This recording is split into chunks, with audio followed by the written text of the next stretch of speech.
With us today, we have Jessie Barajas. Hey, thank you for being in the show. Hey, How are you doing? Much. How you doing, Alexis? Pretty good. All right. Let me ask you, when did you find out that you were funny? That's a very, very funny question, as you should say.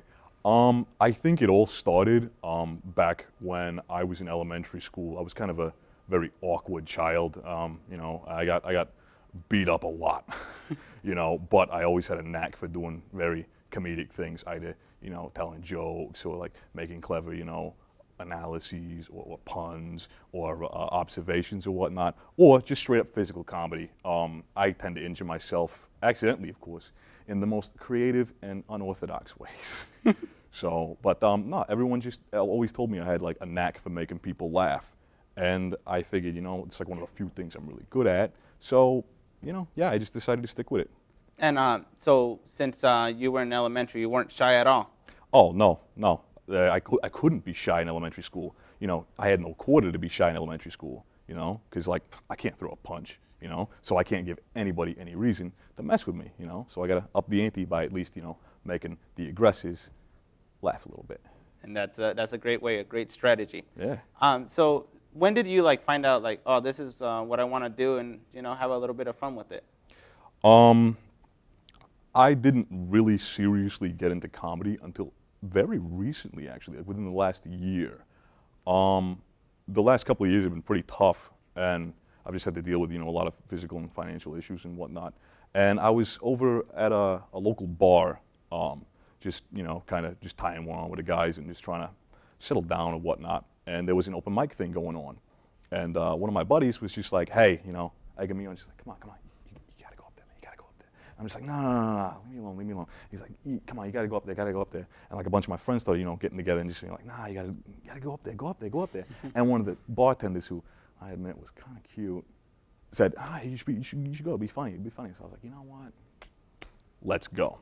I went up there and just knocked the place dead without even really trying. And I was like, well, maybe I got a little something going on here. So since then, I've just been doing a lot of local shows here in town, various open mic nights, a couple comedy nights. One of them actually turned out really, really bad. But hey, sometimes you win by losing. And that's how you start, right? And let me ask you, what do you have to tell to the comedians out there? Okay, first off, comedians, you're not that funny. Second off, you can always get better. That is hilarious. And is it stressful when you just go up to the stage and knowing that you're just the spotlight? Yeah, it is, because you have like such an incredibly high expectation to meet. Any musician will tell you, being a musician is a lot of fun. Playing music in front of a crowd is a lot of fun. Sometimes it might be a nerve-wracking experience, but it's a lot of fun. Comedians are met with an entirely different expectation. You go up on stage and people are like, okay, this guy's a comedian. Make me laugh. Say something funny. Do something smart. You know what I'm saying? And it's a very stressful thing to sit there and deal with. A lot of people will not do comedy because, if you mess up, crowds are merciless. They'll tear you apart. The thing you got to do with comedy is you got to transmute pain into pleasure. You got to fight fire with water, I guess. Nobody ever said I was smart. And are you from here locally? I was born here, actually. My pops was from Somerton, and my ma was from New England. They split up like back in like '93 or so. So I just been, joint custody and whatnot. That's why I don't look like anybody, and that's why I talk like all crazy. My ma's based out of Portland, Maine. My father lives right here. So I've been living here for maybe about 10 years now. Wow. Well, at least you can tell everybody in Maine that, well, you grew up in a place where Cesar Chavez grew up. So that's something cool you can tell. It's a funny story. I actually go to Maine and I say, hey, like we're in a grocery store or whatnot. I'm like, my uncle probably picked that lettuce. Seriously, Foxy lettuce, my uncle does work there. That's not racist. It's true. And that's very true. We do produce a lot of the world's agriculture here. And when you make a joke, do you have to copyright it? That's actually a question I've gotten a lot of. You hear people like will steal each other's jokes and whatnot. Well, whatever, they say like good poets steal, like I don't exactly know how that quote goes, but anyway, I guess you could if you really wanted to, but you really have to like, rationalize with yourself, well, how funny is that? I think copywriting jokes is extremely unfunny. But in all seriousness, I don't think it would be a wise decision to copyright your material unless you've done your homework and haven't subconsciously aped somebody. I tend to channel people a lot more than I'm comfortable with, not like outright biting off and whatnot, but really whose style is completely unique and individual. You kind of have to, build upon a foundation and then spin it somewhere. So for comedians that like think copywriting the material is a good idea, wait until you got a recording deal. Wait till you got a special on like HBO, and then you can be like, look, that's my joke. Yeah, that's true. So right now, it's just like, at least it's like, you feel good when you hear the joke somewhere else and you're like, hey, some people like my joke. I guess. I really don't tell jokes. I just kind of make funny noises at people and they think it's funny. So I don't know. I guess if I heard somebody like parroting some of my material, I wouldn't be all hurt about it. I'd be like, oh, that guy caught a special or a show or something. Awesome. Maybe he'll catch the next one. Maybe we'll tell some friends. Word of mouth. It's important. And talking about friends, do you do this alone or with your buddies? Do you go out there and? I do a lot of stuff solo. However, I do some performances with various like-minded friends. I do a lot of like musical stuff too. I have a group very similar to like say like a G.G. Allen or a Slipknot type of thing that we think is a lot of fun. This group is called Mr. Hands. It is named after the Herbie Hancock record of the same name because we really like Herbie. So yeah, it's a lot of fun. It's me and my friends have been compared to such comedic geniuses as the mentally challenged Andy Kaufman, and I'll take what I can get. I call that a victory. Wow, so you also make music? Yeah. And do you just go perform out there as well? Or do you do your stand-up with your music? Every once in a while, sometimes we switch off and whatnot, and it's a lot of fun. Most of my performances have been at the Crest Ultra Lounge.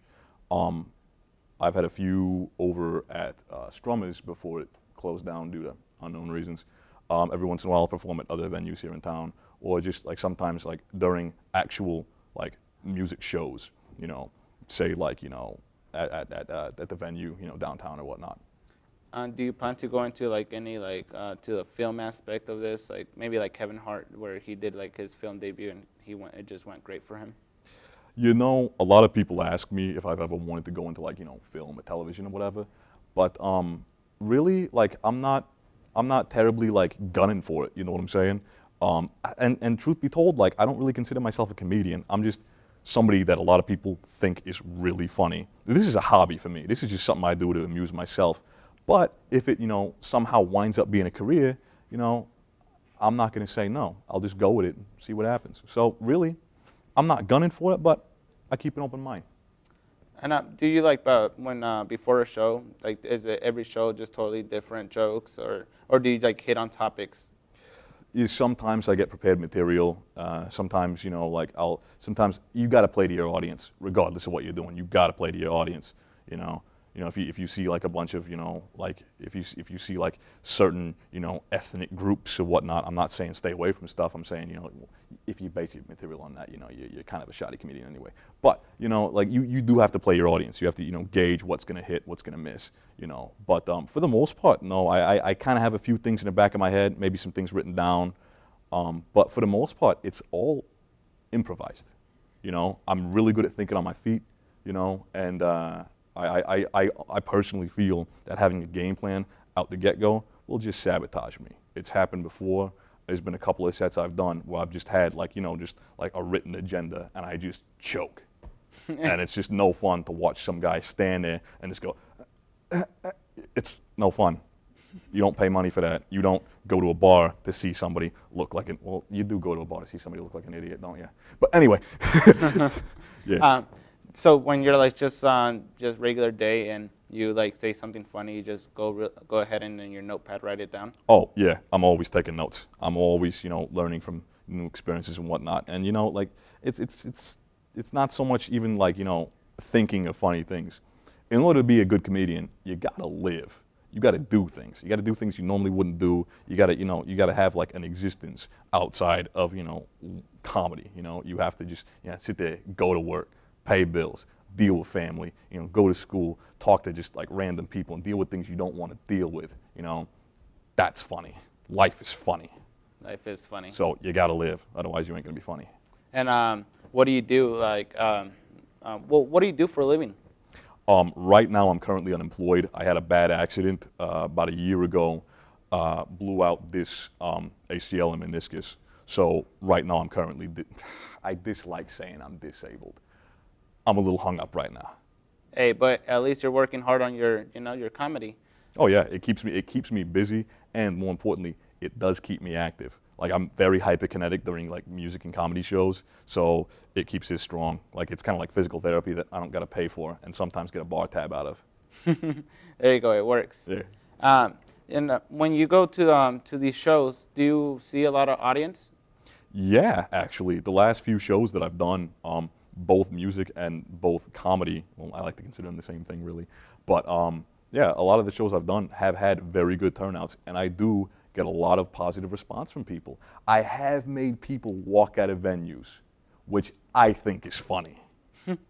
But nah, yeah, I tend to sell it good to a crowd, and they tend to come back for more. Wow. And when somebody doesn't laugh, or like the people don't laugh, what do you do? Like, do you have to just do it with a great comeback? You just gotta think on your feet. You really do. You gotta understand what's not selling. You gotta switch gears. You gotta make fun of yourself. Really. If you can't make fun of yourself, you can't make fun of anything.